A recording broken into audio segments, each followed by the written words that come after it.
কোনটা পছন্দ করেন, জর্দা নাকি ফিরনি? আজকে রেসিপিতে দুটোই আছে। খুব সিম্পল রেসিপিতে শেয়ার করছি যাতে ঈদে কম সময়ে রান্না করতে পারেন। একটা পাত্রে প্রায় 4 কাপের মতো পানি ফুটিয়ে নিয়েছি।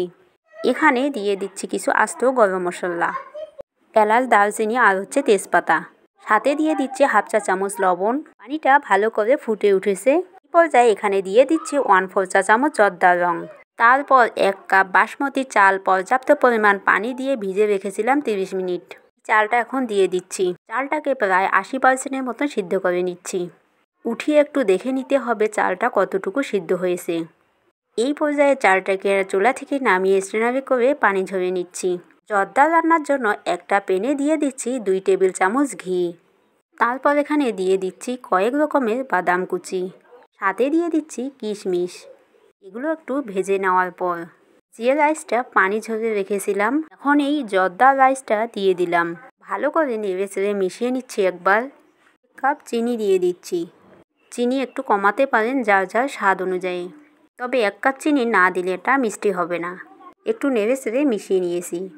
এই পর্যায়ে ঢাকনা দিয়ে ঢেকে দিচ্ছি। এই থেকে কিছুটা পানি উঠবে আর ওটা দিয়ে 20% সিদ্ধ হয়ে যাবে। আর এখানে কোনো রকম এক্সট্রা পানি দিতে হবে না। এখন দিচ্ছি কিছু মালটার খোসা, চাইলে কমলার খোসাও দিতে পারেন। আর সাথে কিছু বাদাম আর কিশমিশ কুচি দিয়ে দিচ্ছি। এগুলো দিয়ে দেওয়ার পর ভালোভাবে নেড়ে চেড়ে কিন্তু মালটার খোসাটা তুলিয়ে নিতে হবে। এটার ফ্লেভারটা যতক্ষণ না ছাড়ছে। এ পর্যায়ে 1/2 চা চামচ কেওড়া জল, 1/2 চা চামচ গোলাপ জল দিয়ে দিলাম, যাতে জর্দাতে দারুণ একটা স্মেল আসে। একটু নেড়ে চেড়ে ভালোভাবে মিশিয়ে নিচ্ছি। এখন মালটার খোসাগুলো উঠিয়ে নিচ্ছি। প্রায় 3 টেবিল চামচ গুঁড়া দুধ দিয়ে দিলাম। 1/4 কাপ ফ্রেশ কোরানো নারকেল। এটা পুরোটাই অপশনাল, চাইলে স্কিপ করতে পারেন। এটা দিয়ে রান্না করতে পারেন, যে স্বাদ কত বেশি আসে। চাইলে এখানে মাও দেওয়া যাবে। ভালো করে নেড়ে চেড়ে মিশিয়ে নিয়েছি। এখন আমাদের জর্দা রাইসটা রেডি হয়ে গেছে। পরিবেশন করে নিচ্ছি।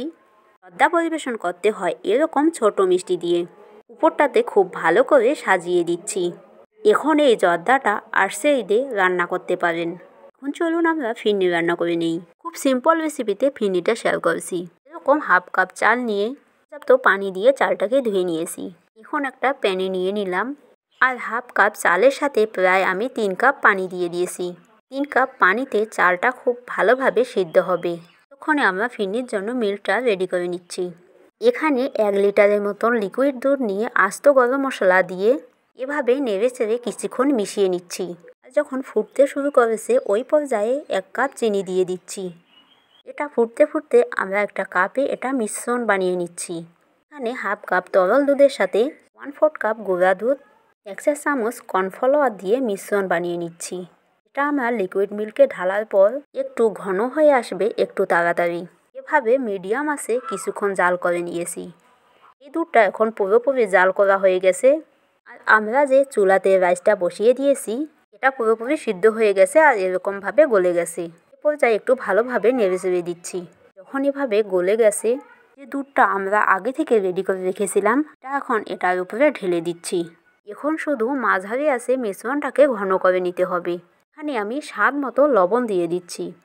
আমরা মিষ্টি খাবারে লবণ দেই, তবে অনেকে চাইলে লবণটাকে স্কিপ করতে পারেন। অল্প একটু জর্দা রং দিয়ে দিচ্ছি, যাতে ফিরনিতে দারুণ একটা কালার আসে। এখন শুধু মিডিয়াম আছে জাল করে নিচ্ছি, যাতে মিশ্রণটা ঘন হয়ে আসে। নামানোর আগে নারকেল কোরানো আর কিশমিশ দিয়ে দিচ্ছি। রেসিপিতে ফিরনি রান্না করে দেখতে পারেন। শুধু খেতে দারুণ হয় না, পরিবেশন করার পর দেখতেও দারুণ লেগেছে। খুব সিম্পল রেসিপিতে আজকে জর্দা ফিরনি রেসিপি শেয়ার করেছি। আমরা যে কোনো অনুষ্ঠানে কিন্তু মিষ্টি খাবারটা রেডি করে থাকি। চাইলে এরকম 1 টাইম কাপে পরিবেশন করতে পারেন, আবার বড় বাটিতেও পরিবেশন করতে পারেন, যার যার পছন্দ অনুযায়ী। আজকের রেসিপি ভালো লাগলে পেজ ফলো দিয়ে রাখবেন। আজকে এখানেই বিদায় নিচ্ছি। আল্লাহ হাফেজ।